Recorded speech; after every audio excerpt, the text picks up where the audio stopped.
Bismillahirrahmanirrahim. Assalamualaikum warahmatullahi wabarakatuh. Alhamdulillah wassalatu wassalamu ala Rasulillah Muhammad ibn Abdullah wa ala alihi wa sahbihi wa man walah wa ba'd.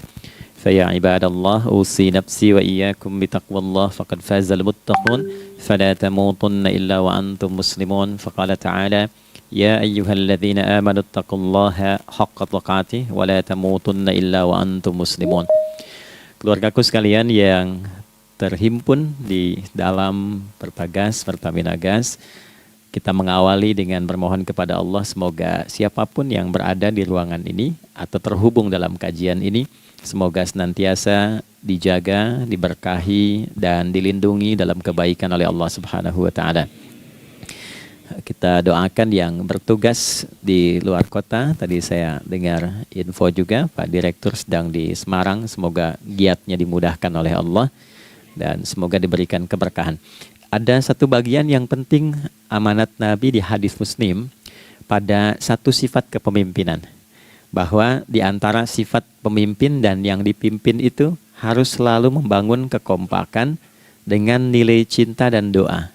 Ini yang sering dilupakan. Nabi pernah menyampaikan dan penyampaian ini, hadis ini didokumentasikan oleh Imam Muslim dalam satu kalimat yang singkat, padat tapi mengikat. Khiyaru a'immatikum man tuhibbunahu wa yuhibbunakum. Pemimpin yang baik itu adalah pemimpin yang kalian mencintainya dan ia pun mencintai kalian. Nah, membangun cinta itu salah satu jembatannya dengan doa. Oleh karena itu, di antara doa yang dianjurkan saat Anda memulai pekerjaan, itu bukan hanya untuk pribadi, lancarkan pekerjaan saya. Tapi juga sehatkan pimpinan saya, pimpinan mendoakan sehatkan anggota saya, sehingga semua itu melahirkan sifat harmoni yang memberikan kenyamanan dan kebahagiaan dalam bertugas. Nah, izinkan saya mengawali dengan itu dulu, karena itu di antara sunnah yang seringkali terlupakan. Sehingga bekerja itu lebih banyak dilakukan dengan tekanan menyelesaikan tugas dibandingkan dengan rasa cinta untuk bisa memberikan nilai ibadah di dalamnya. Yang kedua, semoga sholat kita diterima oleh Allah Subhanahu wa taala. Nah, yang kedua ini tidak cukup dengan amin. Kita harus tahu dulu standar penerimaan itu seperti apa. Dan yang kedua, kenapa harus sholat? Ini poin pokoknya. Mengapa sih umat Islam itu cukup hanya misalnya dengan bersyahadat saja dipandang sudah berislam, lalu berbuat baik? Kenapa mesti ada sholat? Kenapa bahkan yang pokok sampai 5 waktunya? Dan jumlah rakaatnya pun diatur sedemikian rupa sampai teknisnya pun dijelaskan dengan rinci. Saking rincinya, bila ada yang menyimpang dari rincian itu, maka dianggap sholatnya tidak sah dan mesti diulang.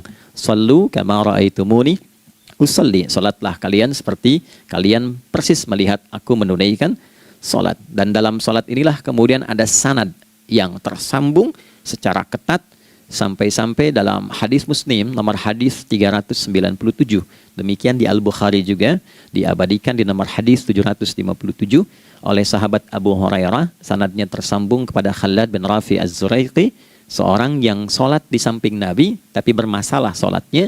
Lalu Nabi meminta beliau untuk mengulangi sholatnya. Sampai 3 kali peristiwa itu hingga beliau berkata, Ya Rasulullah au kama qala Alimni ma uhsinu ghairah. Ya Rasulullah, tolong ajarkan kepadaku karena aku tak punya pengetahuan lebih dibandingkan dari apa yang telah aku kerjakan. Nah, dari dasar ini melahirkan satu pertanyaan kritis ya, dan juga perlu argumentasi yang kuat secara syariah mengapa kita menunaikan ibadah salat.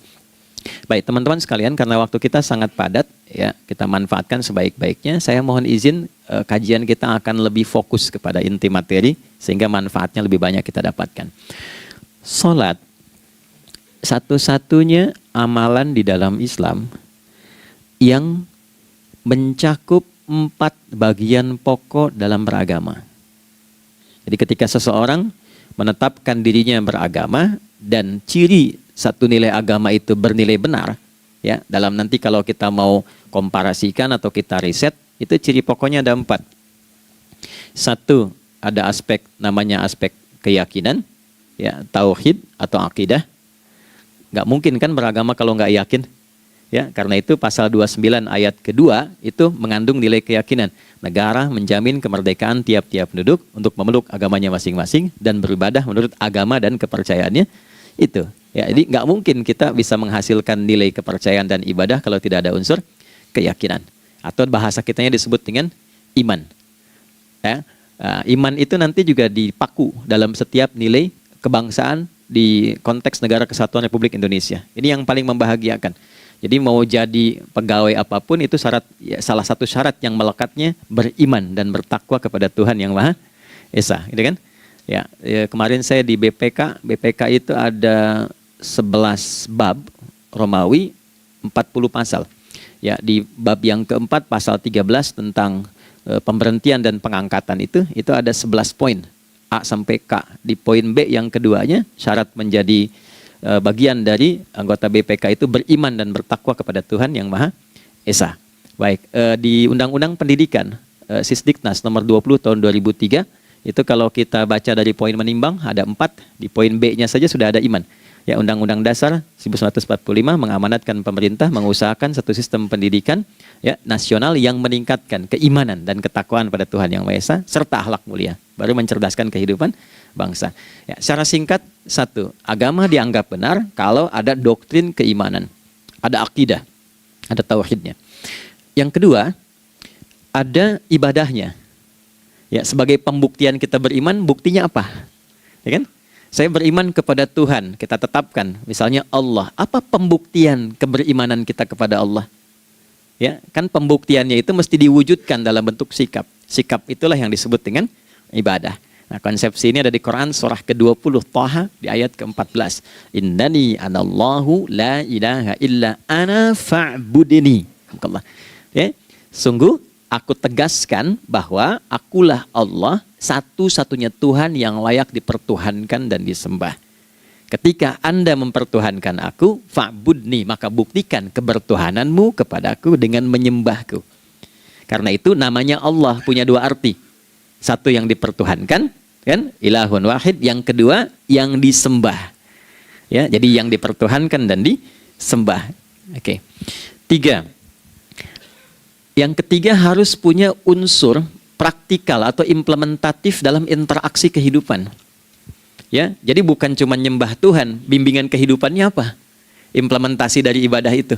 Ya, ciri umat beragama itu kan bukan hanya sekedar saya yakin, beriman, saya ibadah. Terus bukti ibadah itu dibawa dalam berinteraksi hariannya seperti apa wujudnya. Ya, makanya ketika dulu orang itu jujur, orang itu bangga dengan kejujurannya bukan sebagai orang jujur, tapi sebagai muslim. Jadi ketika ditanya, kenapa Anda jujur? Karena saya muslim. Ketika ada seorang penggembala di Sahara yang sangat gersang, diuji oleh Umar bin Khattab, ingin diambil kambingnya, kan kisahnya viral kan? Baik ya? Oh, tapi ini bukan punya saya. Bilang aja pada tuan Anda, kalau kambingnya hilang satu dimakan serigala. Lantas di mana Allah? Jawaban itu yang menggetarkan kepada jiwa. Jadi kebenaran yang diungkap dengan sikap kejujuran itu implementasi nilai beragama. Nah, jadi praktek ibadah ada di muamalah. Oke, satu akidah. Akidah dibuktikan lewat ibadah, ibadah diimplementasikan dalam muamalah. Itulah sebabnya nanti seluruh bagian tubuh kita ketika digunakan untuk bersifat dan bersikap, itu ada tuntunan iman di dalamnya. Oke? Misal, saya tanya begini ya, ini mukaddimah ya, kita belum mulai nih. Saya tanya gini, apa fungsi mata? Tuh kan, sudah keliru kan? Nah, kalau hanya melihat, hewan juga melihat. Ya, coba kambing melihat, kan? Elang melihat. Lalu apa bedanya fungsi mata kita dengan mata hewan? Ternyata ketika kita meriset ayat-ayat Al-Quran terkait dengan fungsi tubuh kita, itu rata-rata dibuka dengan iman dulu. Quran surah 24, surah Cahaya, ayat 30 untuk laki-laki, 31 untuk perempuan. Qul lil mu'minin. Ya Muhammad katakan, viralkan pada pria-pria yang menyatakan dirinya telah beriman. Yaghuddu min absarihim, gunakan pandangannya itu yang dibimbing oleh imannya untuk melihat yang baik saja menurut standar imannya. Jadi kalau menurut imannya tak baik, nggak boleh dilihat. Karena itu ketika Anda sudah mengatakan asyhadu an la ilaha illallah, asyhadu anna Muhammadar Rasulullah, kalimat itu dari lisan turun ke hati, itu jadi cahaya ke bagian tubuh kita. Makanya ketika Anda melihat, itu ada cara pandang tertentu yang dibimbing iman, standarnya beda dengan tanpa iman. Kalau nggak ada iman, semua mungkin terlihat. Tapi ketika ada iman, hati kecil Anda akan bicara, ini nggak baik.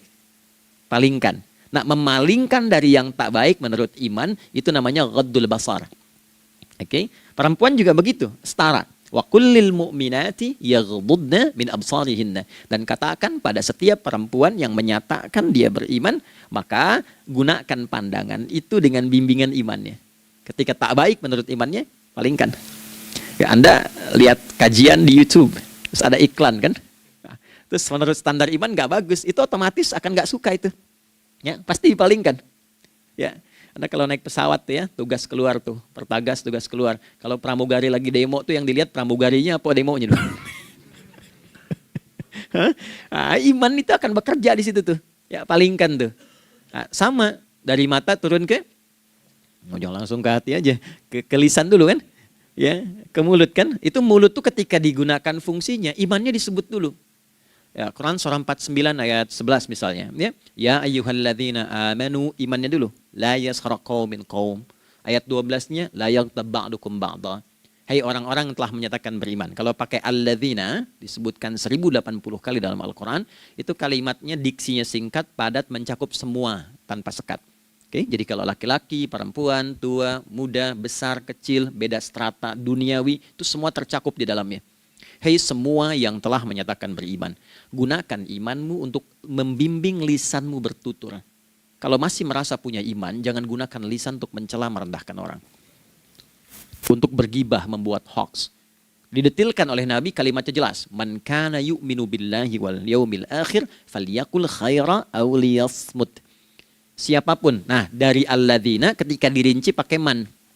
Ya, man itu bentuk tunggal, ya, personal, tapi maknanya general. Jadi kalau Anda, saya, kita baca ayat atau hadis ada man, posisikan Nabi sedang bicara ke kita. Ya, hei Adi Hidayat, posisikan Nabi bilang gitu tuh. Kalau engkau merasa beriman sama Allah dan yakin dihisab di hari kiamat, jaga lisanmu. Katakan yang baik dengan bimbingan imanmu, tak mampu engkau diam. Jadi cukuplah suami istri itu menggunakan satu hadis ini, pasti sakinah itu muncul dalam kehidupan rumah tangganya. Ya, itulah sebabnya kenapa sakinah didahulukan dibanding mawaddah. Hati-hati ya, Mbak, walaupun namanya sakinah nggak ada ini nggak akan datang tuh ketenangan tuh. Ya, ada yang tahu nggak rahasianya? Kenapa sakinah duluan dibanding mawaddah? Ya, 5 juta. Ya, waktu habis karena padat sekali. Maddah jamaknya mawaddah, rasa kasih yang tumbuh dari pemberian materi. Jadi kalau rumah tangga itu ingin cenderung pada kebahagiaan, boleh berbagi dengan materi. Ya, istri cemberut, ya Anda datang dengan senyuman, sayang, kenapa? Ya, ini emas 2 kilo, ya. Nah itu pasti sehat lagi tuh. Ya, itu mawaddah. Tapi maaf, walaupun Anda mapan bekerja, harta cukup melimpah, ruah, tapi tidak ada ketenangan di rumah tangga, tidak ada sakinah, maka hampa kehidupan rumah tangga itu. Itulah sebabnya kenapa di Quran sakinah lebih dulu dibandingkan dengan mawaddah. Saya tanya ibu deh, ibu pilih mana? Kaya tapi gelisah atau miskin tapi tenang? Oke. Saya paham itu. Saya paham. Suami juga sepakat semuanya. Ya, artinya apa? Kita nggak bisa menghilangkan unsur ketenangan. Oke, itu hanya pembuktian argumentatif ya, supaya kajiannya lebih kepada argumen. Jadi ada akidah terkorelasi dengan ibadah, implementasinya di aspek muamalah. Nah, nanti cara bermuamalahnya diatur lewat akhlak namanya. Bagaimana bermuamalah yang baik? Kan Anda, maaf ya, berekspresi kepada pimpinan dengan kawan kan berbeda. Oke, kepada orang tua dengan anak kan lain. Nah, yang mengatur interaksi kita sehingga terjalin harmoni yang baik, itulah yang disebut dengan akhlak. Nah, 4 poin inilah yang menjadi inti dakwah Nabi SAW ketika diutus oleh Allah Subhanahu wa Ta'ala. Memastikan 4 ini bisa optimal kita lakukan dalam kehidupan. Bonusnya yang kelima, selalu meningkatkan inovasi sehingga selalu mendapatkan hal baru dalam kehidupan. 5 ini digabungkan di Quran surah kedua Al-Baqarah di ayat 151. Kama arsalna fikum rasulam minkum yatslu alaikum ayatina. Satu. Oke, wa yuzakkikum. Dua, akhlak. Wa yu'allimukumul kitaba. Tiga, wal hikmah. Empat, lima, wa yu'allimukum ma lam takunu ta'lamun. Kelima-limanya ini digambarkanlah dalam bentuk ibadah yang melatih kita sebagai pondasi awal menuju dan memantapkan 5 hal ini, yaitu sholat. Itulah sebabnya kenapa sholat yang pokok dilakukan 5 waktu dalam sehari untuk mewujudkan 5 hal ini dalam kehidupan, dan satu-satunya ibadah yang mengumpulkan 5 aspek ini dalam prakteknya hanya sholat. Hanya sholat. Oke, mari kita detilkan, kita rinci, dan di sini kita akan mulai kajian kita. Yang tadi mukaddimah ya. Baik, kita punya 30 menit, wah padat sekali. Bismillahirrahmanirrahim. 1. Salat adalah perwujudan iman seorang hamba. Karena itulah kalimat salat pertama kali disebutkan dalam Al-Quran, itu letaknya setelah kalimat iman. Al-Baqarah ayat 3. Alladzina yu'minuna bil ghaibi wa yuqimunas shalah. Orang-orang yang telah menyatakan beriman dan konsisten menjaga imannya. Beda alladzina amanu dengan yu'minun. Amanu telah beriman. Tapi kalau dia komitmen dan konsisten terus menjaga imannya sampai saat dia berpulang pada Tuhannya, maka berubah nanti bentuknya kalau di bahasa Arab jadi mudhari'. Kalau di bahasa Inggris kan tuh punya 3 arti. Present, continuous, and future. Jadi kalaupun sekarang terus berlangsung sampai masa depan pun saya tetap akan beriman. Nah, pembuktian untuk menjaga iman itu pembuktian utamanya pada sholat. Itulah sebabnya satu-satunya amal ibadah dari rukun Islam yang 5 itu, ya, satu-satunya amal ibadah yang disebut iman dalam Al-Quran hanya sholat. Teman-teman boleh buka Quran surah kedua Al-Baqarah di ayat 143. Ya, di pertengahan ke ujung ayatnya. Saya percepat. Wa ma kana Allahu liyudhi'a imanakum. Dan Allah nggak akan pernah menyia-nyiakan sholat seseorang yang dikerjakan karena imannya. Ayat ini turun, ketika ada terjadi pergantian arah kiblat. Dari yang tadinya semula ke Masjidil Aqsa, lalu berputar 180 derajat, beralih ke Masjidil Haram. Nabi sedang berada di luar Madinah. Madinah tempo dulu, wilayahnya nggak seluas cakupan sekarang. Oke, kalau diilustrasikan, area sekitaran Masjid Nabawi sekarang itulah Madinah lah. Di luar itu sudah di luarnya. Nah, Nabi sedang sholat, riwayatnya banyak menyebutkan, ada yang mengatakan zuhur, ada asar, ada maghrib. Di pertengahan itu turunlah Al-Baqarah ayat 144. Qad nara taqalluba wajhika fis sama' falanuwalliyannaka qiblatan tardaha fawalli wajhaka syatral masjidil haram. Maka berputarlah dengan turunnya ayat ini 180 derajat menghadap ke arah Masjid Al-Haram. Problemnya adalah ketika Nabi dan pengiring beliau kembali ke Madinah, area Masjid Nabawi, kan nggak semua masyarakat ikut. Maka virallah informasi itu bahwa kiblat telah beralih ke kiblat awal, yaitu Ka'bah Al-Musyarrafah. Maka penduduk panik pada saat itu. Status sholat kami yang tadi dikerjakan bagaimana? Karena sudah nggak bisa diulang, sudah pindah waktu. Maka turunlah kemudian firman Allah yang Al-Baqarah 143 itu, wa ma kana Allahu liyudhi'a imanakum. Karena engkau mengerjakan sholat itu dengan imanmu, maka Allah nggak menyia-nyiakan imanmu itu. Maksudnya apa? Walaupun arah kiblatnya tidak tahu mengarah kepada sisi yang belum berubah, tetap dihitung pahalanya sempurna karena imannya. Gitu. Nah, ini nanti yang menjadi landasan turunnya Al-Baqarah ayat 115. Walillahil masyriq wal maghrib fa aynama tuwallu fathamma wajhullah. Kalau Anda sedang tugas nanti di lapangan, lalu sulit menemukan arah kiblat. Aplikasi susah karena sinyal nggak masuk misalnya. Oke, kemudian juga matahari agak remang-remang sehingga sulit untuk terlihat patokannya. Maka dengan keyakinan, dengan iman itu, menghadaplah ke arah yang kita yakini, maka berlakulah Al-Baqarah 115. Di saat itu diterima amal ibadah kita sama dengan yang menghadap kiblat dengan dasar imannya. Oke, nah pengertian terbaliknya, mafhum mukhalafahnya, maka Nabi mengatakan, al-farqu bainal mu'min wal kafir tarkus shalah. Beda antara orang yang beriman dengan yang belum beriman adalah pada sholatnya. Jadi kalau ada orang mengatakan sudah beriman dan tidak menunaikan sholat, ini artinya keimanannya belum diakui sepenuhnya oleh Allah Subhanahu wa Ta'ala. Jelas ya? Halo, kenapa sedih begini? Maaf, saya terlalu cepat nggak? Nggak ya? Baik. Jadi dalam poin ini penting pembedanya di sholat. Itulah sebabnya kenapa dari kecil kan, usia sekian, dari mulai 3 ke arah 7 tahun contohkan. Ya, orang tuanya sholat bentangkan sejadah. Kalau bisa kalau anak sudah mulai suka tuh kasih model sejadah yang anak-anak sukai bentuknya. Ya, dulu ada anak saya senang model mobilan, saya tidak sebutkan supaya tidak endorse gitu ya. Dikasih sejadah dengan pola itu, dia senang tuh ikutin. Kita nggak minta sholat, dia datang sendiri. Ya, nanti setelah mulai 7 tahun kan baru diajarkan dengan baik, diajak ke masjid kalau yang laki-laki. Demikian seterusnya. Ya, mengapa dari awal dituntun seperti itu? Untuk memberikan sebuah penguat bahwa penjagaan iman dimulai dari sejak dini. Ya, tapi di Indonesia saya perhatikan kelasnya sudah advance. Ya, TK sudah manasik gitu. Okay. Itu satu ya. Karena nanti kalau Nabi bilang begitu artinya akan terjadi orang mengatakan beriman tapi tidak sholat. Ya, makanya keras dari awal Nabi katakan bahwa pembeda antara orang yang beriman dengan yang baru klaim beriman itu pada sholatnya. Ya, pada sholatnya. Mengerjakan sholat maka sah status imannya, tidak menunaikan sholat maka bermasalah imannya. Itu poin yang pertama. Yang kedua teman-teman sekalian, ibadah. Kita lanjut ya. Sholat adalah bagian pokok terpenting dari ibadah. Nah, di sini kita akan mulai membuka sedikit rahasia terkait dengan aspek ibadah ini.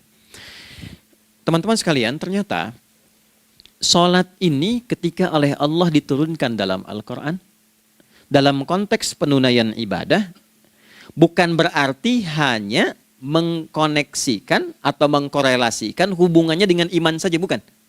Karena saya beriman, saya buktikan ibadah nyembah Allah lewat sholat. Dalilnya Quran surah ke-20 ayat 14. Innani anallah la ilaha illa ana. Aku tegaskan akulah Allah, nggak ada Tuhan yang layak dipertuhankan dan disembah kecuali saya. Fa'budni, kalau Anda telah menyatakan beriman padaku, buktikan keberimananmu dengan menyembah saya dalam ibadah. Bentuknya bagaimana ya Allah? Teruskan ayatnya. Wa aqimis sholata. Tunaikan sholat sebagai bukti ibadah. Itu li dzikri, sebagai zikir kepadaku. Jadi korelasi antara ibadah dengan iman, sudah kita sebutkan dalilnya. Sekarang ibadahnya tersendiri ketika ditunaikan, apa manfaat dari ibadah itu? Mengapa mesti ada 5 waktu? Dan apa turunan manfaatnya dalam kehidupan kita? Kalau kita mengerjakan itu, dampaknya kepada kehidupan kita apa? Nah, inilah indahnya di dalam Islam, dijelaskan dalilnya, diberikan contohnya, diberikan alasannya, dan yang paling indah, diberikan penjelasan dengan detail tentang manfaat-manfaatnya. Ini tidak ditemukan di dalam konsep keyakinan manapun. Kalau teman-teman boleh mau riset silahkan. Ada nggak satu keyakinan agama tertentu yang dari ibadahnya tuh diatur? Cara memulainya, bacaannya, detailnya, manfaatnya, waktunya, sampai dengan hasilnya, sampai kiamatnya. Ini menunjukkan bukan karya manusia. Bukan karya manusia. Kalau karya manusia setiap orang bisa buat itu. Ya, ketika ini menunjukkan bukan karya manusia, maka pertanyaannya dengan cara apa lagi Allah memberikan pembuktian pada kita bahwa ia Tuhan yang hak yang harus kita sembah.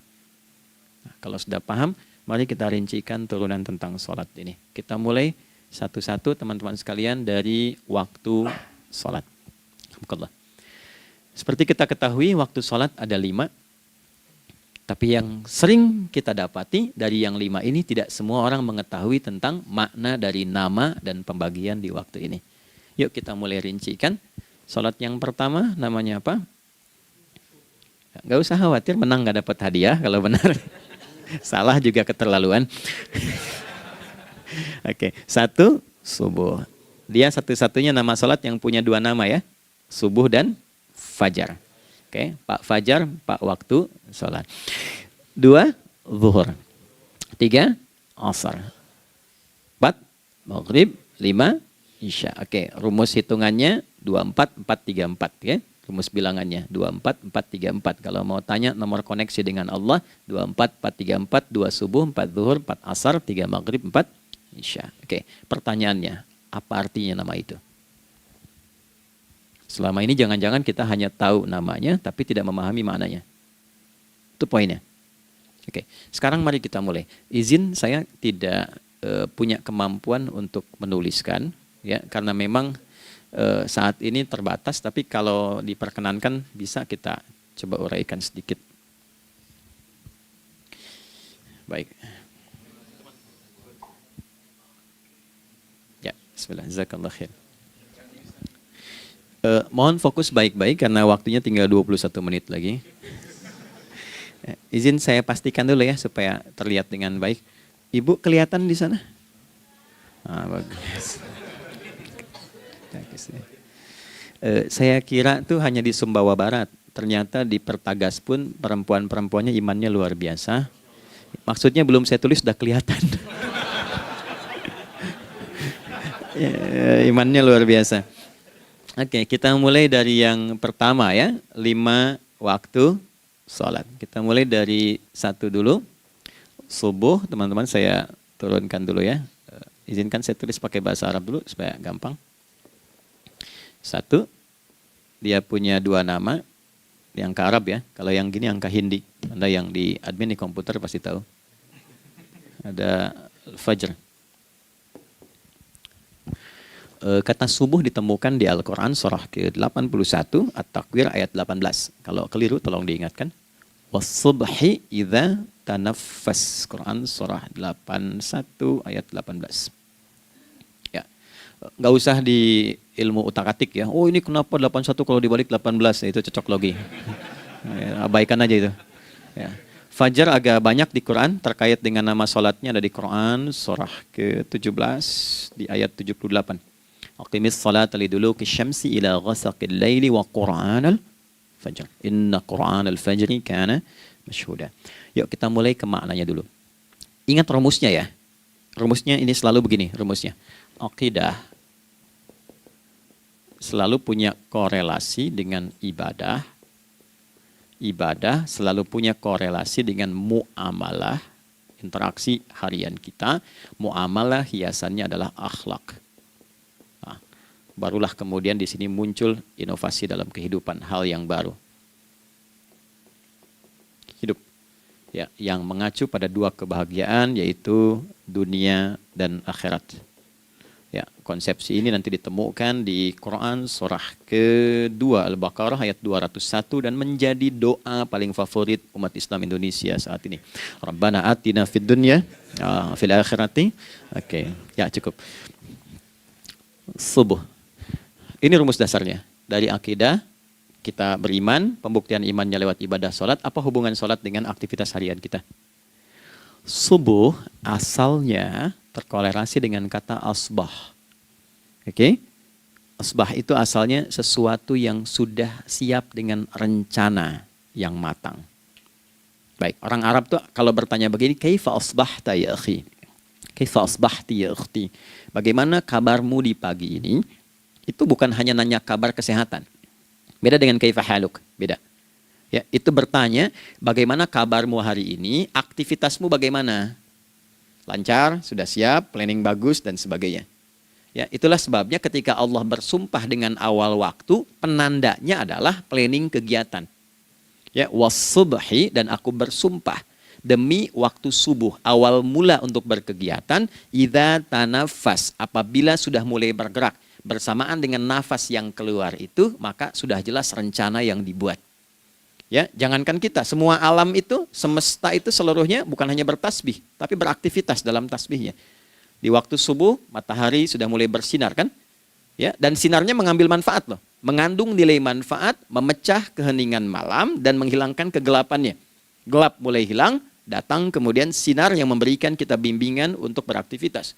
Tumbuhan dimulai waktu itu sudah mengeluarkan oksigen, menyerap karbon dioksida.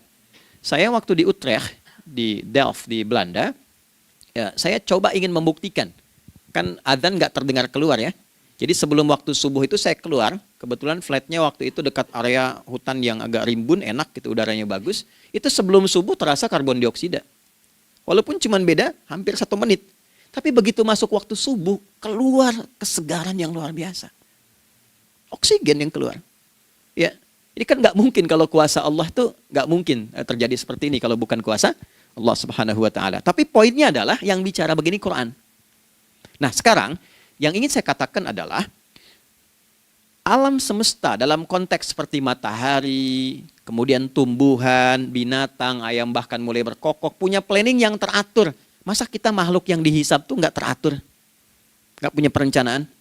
Maka subuh itu mengajarkan kepada kita, jangan sampai ada orang Islam yang punya keimanan, lalu menunaikan sholat, diajarkanlah oleh Allah, setiap masuk subuh itu harus punya agenda yang jelas. Planning yang terukur. Jangan terjadi mengaku muslim, beriman, tapi nggak jelas perencanaan hidupnya. Jam 7 mau di mana? Jam 8 kerjakan apa? Anda dari sini ketemu 7 ke 4, atau setengah 8 ke setengah 5, 8 jam kerja. Oke, berangkat jam berapa? Petakan di jalan macetnya di sebelah mana? Ukur sampai kantor tiba jam berapa? Apa yang mau dikerjakan di kantor? Itulah Islam, itulah subuh. Sehingga tidak ada satupun orang Islam di era Nabi mengajarkan beraktivitas kecuali terukur dan teratur. Bahkan Nabi memulai itu evaluasinya di malam hari. Sehingga turun di antara surah Al-Insyirah itu ada ayat yang tegas mengatakan di ujungnya, فَإِذَا فَرَغْتَ فَانْصَبْ. Evaluasi yang telah berlalu di malam hari. Evaluasinya menyeluruh sampai ke zikirnya. Dicatat nih. Ya, aku hari ini secara spiritual itu, mohon maaf, sholat jamaahnya berapa waktu tuh? Dari 5. Oke? Misalnya dari 5 itu cuma 4, berarti koreksi ada yang kurang. 1. Ya. Yang kedua, secara intelektual sudah berapa bacaan yang dibaca saat ini? Ilmu yang ditingkatkan, mensyukuri anugerah akal dan sebagainya. Bekerja sempurna enggak? Turunkan ibadahnya bagaimana? Ketika ada yang kurang, istighfari. Ya, sebagai seorang ayah, ada enggak sesuatu yang salah yang dilakukan belum sempurna?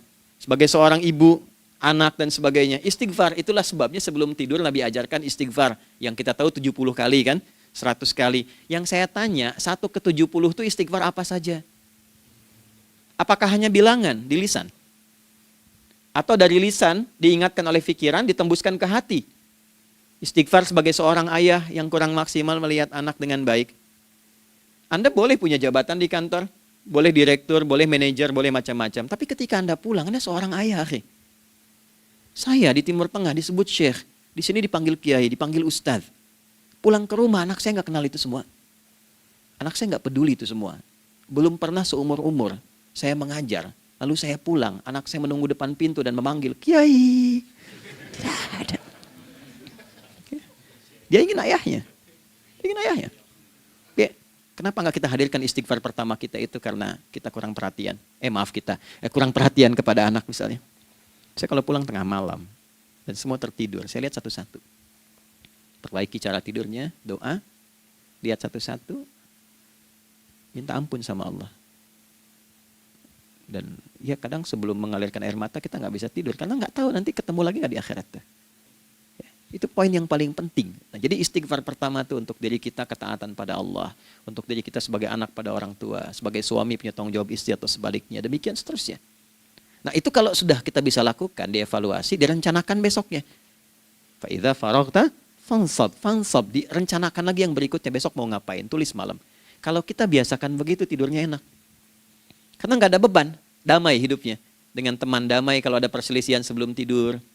Ya, jadi nggak ada orang mengigau itu masalah-masalah kehidupan dunia yang belum tuntas. Ini dunia saat terjaga bermasalah, saat tidur pun masih bermasalah. Gara-gara kamu nih, kapan istirahatnya? Ya. Nah, ketika kita bangun dari subuh itu, maka rencana yang sudah kita siapkan itu teman-teman sekalian, dibawa menghadap Allah supaya minta kemudahan, minta kelancaran, minta pendampingan, minta bimbingan. Itulah sebabnya kita dipanggil sholat di awal waktu. Supaya rencana yang sudah kita siapkan itu minta taufiknya, persetujuan dan perlindungan dari Allah. Inilah yang menjadikan rahasia umumnya para sahabat memulai berkegiatan sejak dari masjid. Teman-teman boleh riset deh hadis-hadis tentang sholatnya sahabat dan kaitannya dengan syuruk dan pekerjaan. Rata-rata memulai dari masjid. Mereka tungguin, evaluasi, begitu siap, syuruk, minta sama Allah, berangkat. Saya mau kasih satu rahasia ya. Boleh jadi ijazah tapi ini diantara kita aja ya. Anda boleh lakukan, berangkat ke masjid itu dengan baik. Terus minta misalnya, ya Allah, Kau perintahkan aku untuk berikhtiar, sekarang aku lakukan. Kau perintahkan aku untuk merencanakan, sekarang aku ikhtiarkan. Mohon lindungi, mudahkan, dan berikan bimbingan terbaik untuk mendapatkan hal yang wajar, halal, baik, dan kau ridhai. Anda berangkat. Pulang, sebelum nyampe rumah, mampir dulu ke masjid. Masjid terdekat dari rumah aja. Sholat 2 rakaat, situ. Ya, sholatnya bisa sholat wudhu, tahiyatul masjid, dan sebagainya. Setelah itu pulang. Doa dulu habis sholat. Ya Allah, aku telah berikhtiar seperti apa yang telah engkau perintahkan. Sekarang aku memohon rizki darimu seperti apa yang telah engkau janjikan. Kalau dengan semua ikhtiar ini belum cukup menurunkan rizki darimu, maka mohon tunjukkan padaku saat ini dengan cara apa lagi aku mesti berikhtiar. Oke? Silahkan Anda pulang dengan suasana itu ke rumah. Dan lihat apa yang terjadi. Rasakan bedanya, bedakan rasanya, dan pasti terasa bedanya. Gak ada kesan yang lain pada jiwa. Jadi yang dibawa ke rumah itu bukan aura kantor. Bukan aura jalan yang macet. Tapi ada ketenangan, kenyamanan, dan kenikmatan. Kalau teman-teman mau pakai sunnah sahabat ini dalam dunia pekerjaan, dan Anda lakukan coba sehari ini saja, rasanya pasti beda. Ya, ini bagian pertama. Nah, ketika kita ingin datang menghadap Allah, dan mulai membawa rencana kita, kan perlu isyaratnya kan, kapan dimulai? Gak bisa tiba-tiba saya bangun jam 3 langsung sholat subuh, kan tidak begitu. Ya kan? Mesti ada satu sinyal dulu, yang dari sinyal itu ada feedback pada diri kita untuk merespon, gitu kan? Nah, pancaran respon atas sesuatu yang memancar akibat satu hal yang terjadi, kalau di gaya itu kan kalau ada gaya gerak, gaya dorong kan? Ya, kalau nggak salah F1 sama dengan F2 kan? Nah, gaya gerak sama dengan gaya dorong. Geraknya dikit, bunyinya kecil kan? Kencang bunyinya. Kencang. Terus ada F berbanding lurus dengan P, hukum Pascalnya. Gaya berbanding lurus dengan tekanan, kan? Semakin banyak gaya semakin tertekan. Nah, respon yang muncul ketika ada satu misalnya gaya, tapi responnya sifatnya materi sifatnya. Ya, misal kalau Anda mau mengebor air, kan? Kemudian keluar terpancar tuh dari bawah itu keluar misalnya air. Nah, itu namanya infajar. Infajar. Dalilnya Quran surah kedua ayat 60. Wa idzistasqa Musa liqaumihi faqulna idrib bi'asakal hajar fanfajarat minhu 12 aina. Nabi Musa kata Allah itu kaummu 12 suku minta mata air. Dan enggak tanggung, setiap sukunya minta satu, katanya supaya enggak rebutan. Maka Allah firmankan, pukulkan tongkatmu yang kayu. Lihat diksinya detil sekali. Pukulkan tongkatmu yang kayu ke batu itu, maka batu itu akan terbelah dan mengeluarkan pancaran 12 mata air. Ya, tongkat kayu dipukulkan ke batu, batunya yang hancur. Karena Musa seorang nabi, gitu kan? Anda punya tongkat emas, pukulkan ke batu, maka keluar 12 air mata. Gitu ya. Nah ini, infajar. Kalau respon yang keluar itu respon buruk. Misal dalam nafsu, kan suka ada trigger ya yang memancing respon terus nafsu keluar kan? Ya, apa saja itu? Lihat gambar yang nggak bagus, nafsu keluar, itu kan? Lihat sendal bagus, nafsu keluar, macam-macam ya. Nah itu fujur namanya. Fujur. Hurufnya masih sama, cuma bentuknya berbeda. Fa, jimnya masih ada waw, ada ra-nya. Fujur. Quran surah 91 di ayat 7-10. Wa nafsi wa ma sawwaha fa'alhamaha fujuraha wa taqwaha. Fujur tembus ke nafas, nafas memerintahkan yang buruk disebut su. Nafas ketemu su jadi nafsu. Makanya nama lain fujur itu nafsu. Dalilnya Quran surah 12 ayat 53. Wa ma ubarni'u nafsi innan nafsa la'ammaratun bisu. Ya, la'ammaratun bisu'i illa ma rahimah rabbi. Oke, nafas ketemu su. Teruskan. Tapi kalau pancarannya pada sifat yang baik. Oke? Membelah sesuatu yang gelap menjadi baik, terbuka, memancarkan respon panggilan yang baik, maka berubah katanya menjadi fajar. Oke? Matahari diperintahkan oleh Allah, diperintahkan membelah kegelapan malam. Keluarlah sinar pertamanya, disebutlah fajar. Kenapa? Karena ada respon kebaikan keluar darinya. Baik, perhatikan baik-baik. Quran surah kedua, ayat 187. Wa kulu washrabu hatta yatabayyana lakumul khaytul abyadu minal khaytil aswadi minal fajar. Itu untuk matahari. Kita lagi tidur enak-enak, sudah nyiapin rencana malam-malam. Tiba-tiba ada panggilan. Allahu Akbar, Allahu Akbar. Itulah tandanya hati kita mengkonfirmasi iman kita dalam diri kita. Cepat, sudah adzan. Pernah begitu? Nah, konfirmasi itulah dalam bahasa lain yang disebut dengan fajar namanya. Datang. Jadi waktunya matahari membelah disebut dengan fajar, konfirmasinya pun disebut dengan apa? Fajar. Ya, jadi bersamaan waktunya dengan dua hal itu. Datanglah panggilan. Itu yang dimaksud Quran. Hubungan iman dengan konfirmasinya sampai ke sholatnya ada di Quran surah 8 ayat 2. Innamal mu'minuna iman. Alladzina idza dzukirallahu adzan. Wajilat qulubuhum iman. Jadi begitu ciri iman itu ada dalam jiwa, dipanggil lewat adzan, kan? Allahu Akbar, langsung merespon, ya Allah sudah adzan. Walaupun setelah adzan ada lagi getaran, baru adzan belum qomat gitu kan. Nah, misal ya. Nah, tapi inilah fajar. Jadi maksudnya rencana Anda ini agak jarang dibahas ya. Mohon maaf, ilmu ini agak jarang. Jadi jangan Anda bilang saya bid'ah, bukan. Ya, bukunya ada, referensinya ada. Cuman karena jarang dikaji, jangan sampai kekurangan pengetahuan menghukumi yang tahu jadi salah gitu. Ini poinnya. Jadi saya kalau bahas satu masalah itu bukunya saya kumpulkan. Tafsir awal sampai akhir yang ada apa, buku-buku tentang sholat apa, baru kita keluarkan. Jadi bagian topik-topik tertentu yang dibahas. Problemnya ketika membahas tentang ibadah cuma dua. Satu tentang bacaan, doanya apa. Yang kedua tentang gerakan, bagaimana mengerjakannya. Yang ketiga jarang dibahas, hikmahnya apa. Padahal rumus dalam ibadah itu dalam fikih tiga-tiga mesti dipakai. Ini Quran surah kedua ayat berapa? Ayat 129. Rabbana wab'ats fihim rasulan minhum yatlu 'alaihim ayatika ini wa yu'allimuhumul kitaba ini wal hikmah ini. Barulah kita mendapatkan sesuatu yang baru. Ya, ini wa yuzakkikum dan di 151 Al-Baqarah wa yu'allimukum ma lam takunu ta'lamun. Jadi ini bukan ilmu yang baru, bukan, belum tahu saja. Jadi selama ini yang kita kerjakan jangan sampai terbatas pada ritualnya saja untuk mencukupkan ini. Hubungan ritual dengan ini apa gitu. Ya, jadi subuh ini mengkonfirmasi bahwa ada satu keteraturan dalam kegiatan kita. Ya, alhamdulillah. 2, siang. Oke, setelah subuh, fajar, salat apa? Zuhur. Oke, saya tanya pada Anda, zuhur itu artinya apa? Sudah, cukup katakan wallahu a'lam. Waktunya terbatas ya. Sahabat ditanya nggak tahu wallahu a'lam. Anda sahabat bukan, tabi'in bukan. Zuhur. Waktu tinggal 4 menit lagi. Oke, teman-teman, kalau kita jeli, ini kan sholat dikerjakan di siang hari kan? Siang itu bahasa Arabnya nahar. Naharun itu siang. Tapi kenapa sholatnya zuhur? Kok nggak sholat nahar gitu? Ya, lohor, jadi paksain tuh. Zuhur, lohor. Ya. Terus sore, biar nyambung cepat. Sore bahasa Arabnya kan masa. Masa al-khair, selamat sore. Kenapa kok sholatnya asar? Kok sholatnya namanya asar? Oke? Maghrib, Isya. Isya kan malam kan? Kenapa nggak lail? Lail itu kan malam. Kalau ada yang istimewa di malamnya, itu lailah namanya.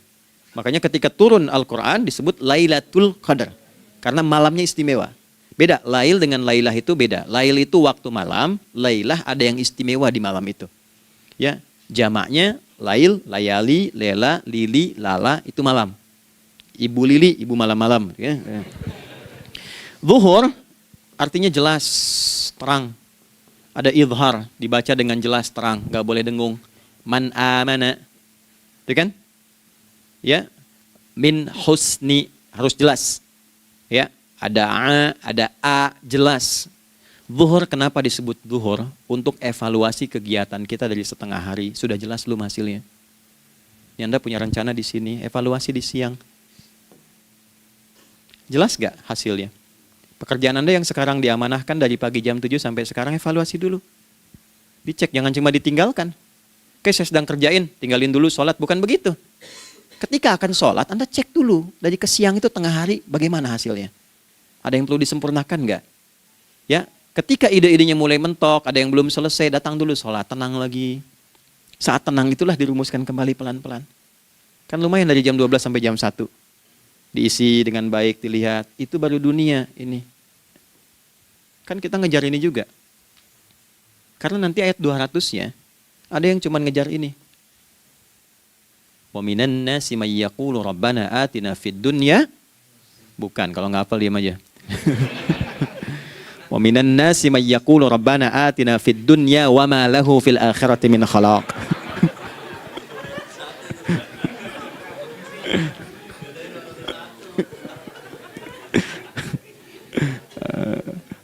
Paham kan? Dan di antara manusia ada yang fokusnya hanya dunia yang dikejar, sehingga nggak kebagian akhiratnya. Padahal dia tahu dia mau pulang. Yang lebih aneh lagi, pengen pulang surganya Firdaus dekat dengan Nabi. Tapi tiap hari ngerjakan dunia lagi, berangkat gelap, pulang gelap, terus meninggal gelap juga. Ini kan repot. Nah, maka mesti investasi kan. Anda kalau tugas keluar kan, apalagi keluar negeri kan hukumnya beda. Bekalnya pun tidak sama. Anda tugas ke Amerika, mata uangnya sudah beda, hukumnya sudah beda. Terus pengen pindah ke alam barzah, pengen hukumnya sama dengan dunia, mustahil. Ya, makanya dimensinya beda, keadaannya tidak sama. Baju yang dipakai kan beda. Barang-barangnya nggak sama. Makanya disebut telah meninggal dunia, meninggalkan semua yang melekat pada dunia. Pindah ke alam lain, persiapan menuju titik akhir yang tidak ada ujungnya lagi. Nggak ada pembuka lagi. Jadi sudah ujung begini, nggak ada ruang lagi yang lain. Itu akhirat namanya.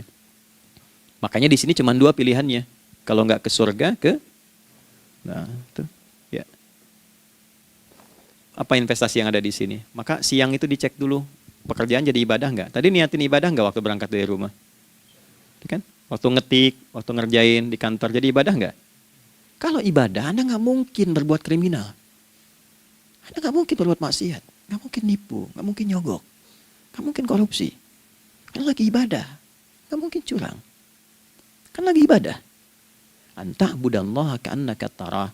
Anda itu mengerjakan segala hal sebagai ibadah, merasa diawasi Allah. Fa in lam takun tarah fa innahu yarak. Kalaupun Anda merasa nggak melihatnya, Anda yakin Anda dilihat. Itulah kerja pakai iman, maka ini di bawah akidahnya. Jangan ditinggalkan. Nah, inilah yang selama ini kita butuhkan. Ya. Inilah yang melahirkan nilai etik, makanya adanya dalam jiwa.